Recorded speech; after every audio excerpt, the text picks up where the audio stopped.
Hey friends, welcome to Functional Medicine for Moms, where we take root cause approach to fertility, pregnancy, postpartum, and raising healthy families. I'm your host, Dr. Kelly Moline, a pharmacist and functional medicine consultant. Whether you're preparing for pregnancy, trying to conceive, navigating life with a newborn, or simply looking for practical ways to support your health naturally, you're in the right place.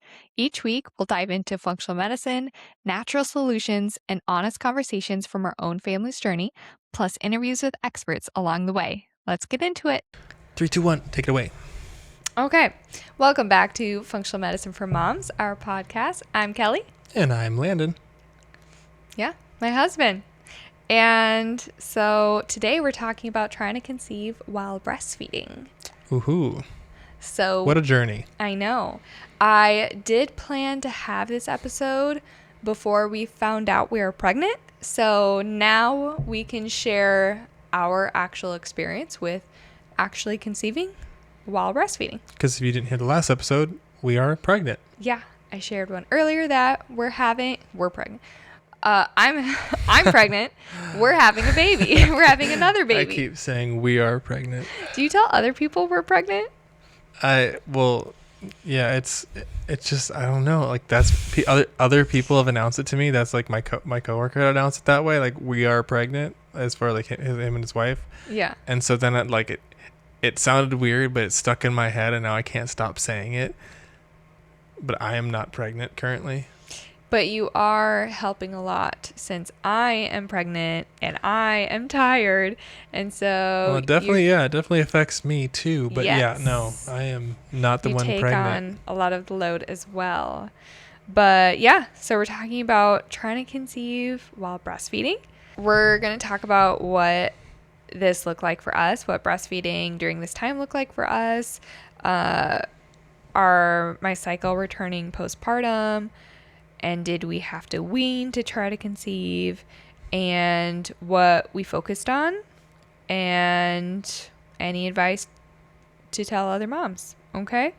So I was going to have this episode to talk more about like the hormone aspect of it, which I think is important. And just for clarity, what that means is when you are breastfeeding and you're lactating, you have a hormone called prolactin that is elevated, but that causes your other hormones to stay low.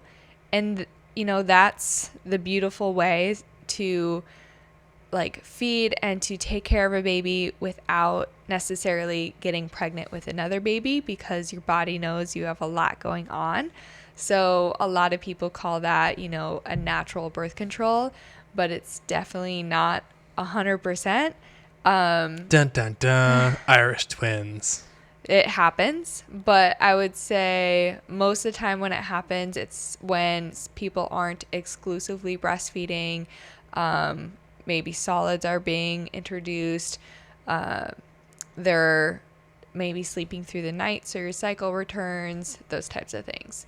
So you're not consistently breastfeeding all the time to have that prolactin high enough to keep your cycle at bay and to keep those other hormones like estrogen, progesterone, and other hormones that signal ovulation at bay. But with my experience, I didn't get my cycle until I was 13 months postpartum. And so we already obviously introduced solids at 6 months. She has been sleeping through the night a long time. And then around that time, I decided that I was doing a lot of breastfeeding still. And so I was cutting down the amount of sessions to just 3 times a day. And that must have been enough to get my period back, get my cycle back. Yeah, it was somewhat weaning. Like you weren't breastfeeding as much as you had been. So yeah, I would say you were kind of weaning. Yeah, and I was getting a lot of like the hormonal changes, the mood changes, like different symptoms that come from weaning. So my body definitely felt it, and then I got my period back. So And we it got all in more kind of a routine of made and sense. kind of you were able to get more sleep, things like that. So Yeah. So at that time, like obviously, for the most part, Danielle wasn't waking up at night, and breastfeeding was really easy. But I think what was challenging was tracking my cycle and my ovulation while breastfeeding, because like, especially, I don't know why this kept happening, but Danielle was either like teething or she would get some sort of sickness around my suspected or predicted ovulation time. So I assumed, which it can happen, it can kind of hinder ovulation, it can push it back, it can, because again, if that prolactin level is up, it can suppress the other hormones. So, and prolactin level can go up more if there's more demand with the feeding. So that's when I was pushing like her to have the cow milk a little bit more, and we were introducing that a little bit more because she didn't have a lot of cow milk before that. So she was signing for milk a lot, and so that's when I started giving her more of that. And then I would only nurse her like before a nap or before bedtime. okay, go back though, because I'm confused. You said she was getting sick when you were around the times you were ovulating, so Yeah. her demand was going up from that, or okay, so her demand was going up at the times you thought you were about to ovulate because she was getting sick and stuff, and so she was drinking more, which made your prolactin levels go up. Yes. Okay, got it.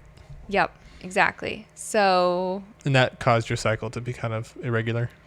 that's my hypothesis. Okay. I'm not exactly sure, but I know it can influence it. And if I was really set on this is when we want to conceive and we're really set on trying to conceive, I would have weaned more and maybe even weaned completely off.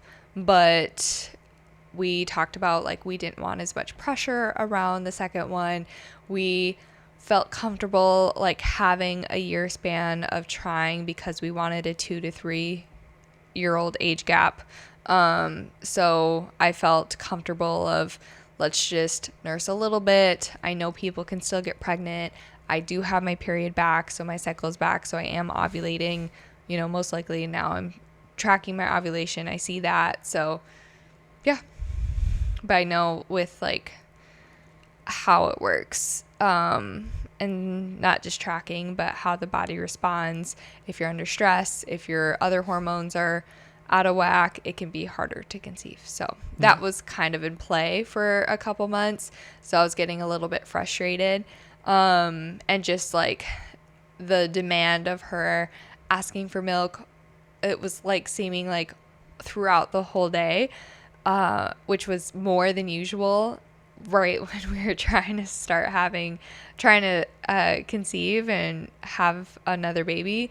I was like, okay, now I'm just worn out from you asking for milk all the time. So then we bought some milk, and Sometimes you get like touched out where you were just like, I don't want to be, because she was just on your boob all day. So I'm like, okay, this is enough. yeah, but yeah, thankfully we took kind of a relaxed approach to trying this time, just knowing that we had a bigger time frame that we were like okay with, and so we were able to kind of, because it's not everyone can always have like that relaxed time frame. Some people are trying to like rush it, but I think just the less stress you can have in the trying to conceive phase, the better. And so I really liked the relaxed approach versus like trying to put so much pressure on like trying to get pregnant and stuff. Hey friend, real quick before we get back to today's episode, if you're hoping to conceive within the next year, currently trying to get pregnant, or wondering if there's more you can be doing to support your fertility, I created something specifically for you. My new Preparing for Pregnancy Guide is a comprehensive resource that walks through the foundations of fertility and preconception health from a functional medicine perspective. We cover nutrition, blood sugar balance, sleep, stress and nervous system support, gut health, supplements, ovulation tracking, male fertility, fertility testing, and even considerations for IUI and IVF. I created this guide because so many couples are told to just keep trying and wait when there are often practical steps you can take right now to support your health and fertility. Whether you've been trying for a few months, are planning ahead, or simply want to feel more prepared before pregnancy, this guide will help you create a clear plan and understand where to focus your efforts. You can find it at molinmethod.com/fertility. And because you're a listener of the podcast, you can use the code podcast25 to save $25 at checkout. All right, let's get back to today's episode. And I also wanted to listen to my body. Yes, I was tracking ovulation, but I think the body does a good job at, your libido goes up, your sex drive goes up around the time that would be optimal for conception. So that is also what I was trying to listen to, and not trying to push it too much, but yeah, just letting it happen as it happens too. Yeah. Nope. Without it being a timed event, Yeah, timed or feeling a like an routine appointment. Yeah. Nope. Take the fun out of it. So in short, we didn't wean to conceive, but if you really do want... We kind of did naturally though. Okay, yeah. So we weaned a little bit, but we didn't wean off completely, as I'm still breastfeeding. But if you really want to conceive earlier, you may consider weaning completely off, just to take that outlier out of the equation and to get your hormones a little bit more balanced. But yeah, like we said, we had a more relaxed approach, and I didn't feel, nor do I feel right now, done breastfeeding or comfortable being done with the journey. So here we are. Yeah, but sometimes our providers will have said, sometimes the baby just kind of decides that they're done, or will kind of naturally just wean themselves off. So it might just happen that way the more pregnant you get, because our provider also talked about how your milk kind of changes when you're pregnant. And so sometimes they kind of taste that it's tasting different, and they're like, done with this, Yeah. Or sometimes maybe they just realize it's not for them. I don't know. But yeah. So yeah, it may just happen naturally. Yeah. So I feel like I don't need to put a lot of pressure on it. And we are going on vacation, and we're going to be in Minnesota for a few weeks with our families. So I feel like that is also going to be a time where there's a lot going on. There's a lot of people, and she might be busy enough that she'll kind of wean herself too. Yeah, I was thinking, or she might want more comfort because it's a different place. So one or the other, we shall see. Yeah, we shall see. I feel like that's it's a constant, which one is it going to be? It's just flexibility. Yeah. But yeah, besides focusing on whether or not to breastfeed or stop breastfeeding completely or not, I focused on other aspects. And so I do talk about a lot of this in my guide, but a lot about nutrition and having that blood sugar balance, having the balance between protein and carbohydrates and healthy fats and micronutrients, and getting my supplements in order, and having sleep, and having that stress and nervous system support, and trying to make sure I'm replenished postpartum, because I didn't want to go into another pregnancy already depleted, because the body is going to just prioritize the baby for the most part, and just going to leave the mother as depleted as possible.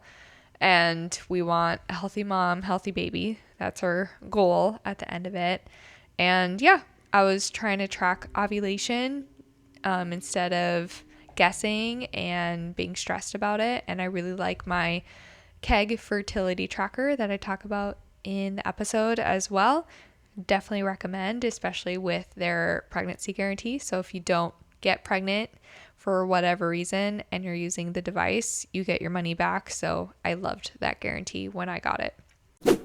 If you're trying to conceive and looking for a natural way to better understand your cycle, I personally love and use the KEG fertility tracker. It's actually what I use while trying to conceive Danielle. KEG is a medical grade fertility tracking device that gives personalized fertility tracking through cervical fluid patterns in just 1 minute a day. Unlike ovulation strips that only predict a hormone surge, KEG helps identify your fertile window in real time. A few things I personally love about it: it's a one-time purchase with no monthly subscription fees or ovulation tests. It comes with a 12-month pregnancy guarantee or your money back, and you can use HSA or FSA funds to purchase it. If you want to check it out, you can use my code Functional Medicine for Moms for $20 off, and I'll have the link down in the show notes. Again, that's Functional Medicine for Moms for an additional $20 off the KEG fertility tracker. Yeah, I think that's something though, like after you had Danielle, obviously we were just surviving, especially to like NICU and stuff like that. But I think you did a pretty good job of, like, you knew you were eventually going to want baby number 2, and you're trying to be healthy just because you're breastfeeding too, and you want those nutrients to go to Danielle. So I think you've done a good job of like keeping your body in really healthy condition for pregnancy number 2. And so I feel like there wasn't as much of a change you needed to make, but you definitely started honing in more on like blood sugar levels, getting more sleep, that kind of stuff, and like really preparing your body to conceive again.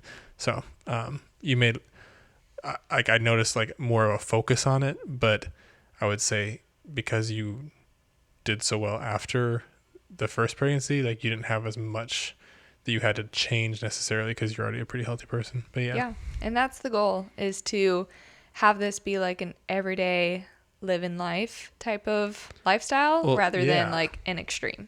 Well, that's the thing, is like it's crazy because a lot of the things that are even in your guide, like even if you don't get pregnant or you're not planning it, like they make you a healthier person. I mean, it's really good things for anyone to practice, even if you're not planning on getting pregnant. So that's kind of where, if you can be as healthy as you can be, then like that's just gonna pay dividends down the road, regardless of if you get pregnant or not. But yeah. So any advice we would tell other moms or parents who are trying to conceive while they're breastfeeding? I don't feel qualified to give moms advice, honestly. That's valid. So I'll let you share. I think basically everyone's breastfeeding journey is probably very different. So you can take what pieces you find helpful from my story and my experience, and then the information just about like hormones and how breastfeeding can raise prolactin and what that does with your other hormones and suppresses the other hormones. And so, but once your cycle comes back, it's likely that we do have ovulation going on. You can track it to be more precise, but the more you can do to optimize fertility in other ways, especially if you do want to continue breastfeeding, I think that's only going to be helpful. And if you want to get pregnant sooner rather than later, weaning can be helpful as well. But there's definitely people that get pregnant while still breastfeeding. And if you want to get pregnant while breastfeeding, that's possible. And I did it. So, yeah. Yeah. And then from the husband side, obviously we're not breastfeeding, so that doesn't apply to us. But there are plenty of things the husband can do, which are in your guide, again, to become more fertile and to prepare for conceiving. So right, because when I work with women trying to conceive, I'm like, we need to talk about the other side, because if I'm only getting 50% of the equation, aka just the woman, but the partner isn't doing anything, then we're only working with what we got, and it's only 50%. So even if you get the 50% completely perfect, we need the other 50% to do its job to have a healthy conception. So yeah. I know this episode was more about like, trying to conceive while breastfeeding. So that's where I'm like, I went on to go into the guy side, and we have a different episode for that or something. And you've talked about it with different, and like in some of your interviews as well. But yeah, it's 50-50. So, but I mean, during that stage when you're breastfeeding, it means you have a toddler essentially. And that's where I think preparing to conceive, I didn't know a lot of things that I know now. Like I didn't know a lot of things when we had Danielle, that I do know now about the male side of fertility. So there have been some changes I've made, and I think they've been harder with a 1-year-old because of the fact that you're just go, you're the play guy, but you're also, you have to work and all this kind of stuff, and there's more to constantly do. So like anything you can address, like trying to get more sleep and being as healthy as you possibly can with less time because you have a 1-year-old, like, are super important and super critical. So I definitely try to focus on my own health as much as possible these leading up to trying to conceive. Are there things that the spouse can do to support their wife if they are breastfeeding and trying to conceive? Like if we're trying to conceive as, a couple, and the wife is still breastfeeding and, there's a lot going on, do you think there's anything that their partner can do in support of that or to help? Well, I think it's, again, I think you're a team in pregnancy, and I think that you should both be trying to help each other and recognize when the other is extremely fatigued and try to make sure that like you're supporting each other. And I don't think it just goes one way. I think it goes both ways. I think naturally the mom's body is going to be a little more fatigued, and because they're breastfeeding and also like that, which takes a lot out of you and stuff. But and depending on it, just I guess it to each their own, because it depends on the roles that you develop as parents, and so depends on what your day-to-day is, what you're doing. Some people have more time on their hands than others. Some don't have to work as many hours as others. So it kind of like, I feel like it's hard to say like what people can do. I think just paying attention to other signs your partner gives you on like if they're fatigued, if they're not feeling well, or if you feel like they're working too hard or whatever, just recognizing that and taking action on it and trying to help support as much as possible. But I think everyone's scenario is going to be different. So yeah. Great. Support your partner. I think that is great. Okay. Do you have a dad joke for us? I do. Why did the jaguar eat the tightrope walker? Because he was hungry. It was craving a well-balanced meal. Like it. Yeah. All right. Well, thank you for listening, and share with a friend who may be trying to conceive, and if they're breastfeeding, this would be a good one for them. Yeah. Or if they're even, no, if they're breastfeeding. It's pretty specific. It's pretty specific, this one is, yeah. Unless you just want to hear our story.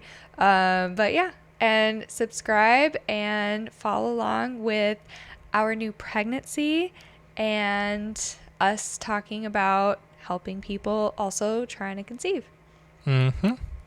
Like, subscribe. All right. Bye. Bye. Thanks so much for listening to my podcast, Functional Medicine for Moms. If you enjoyed today's episode, make sure to subscribe so you never miss one, leave a quick 5-star review, and share it with your mom friends who love it too. I'm Kelly with a background as a pharmacist and training in functional medicine. I help women move past fatigue, brain fog, gut issues, and hormone struggles so they can thrive in everyday life or prepare for a healthy pregnancy. Through lab testing, personalized supplements, and functional medicine coaching, I help you feel better, faster, naturally. Want to connect more? Head over to molinmethod.com or come hang out with me on Instagram and YouTube at Functional Medicine for Moms. On my site, you can order professional grade supplements at my discount or book a free discovery call if you'd like to see how we can work together on your health.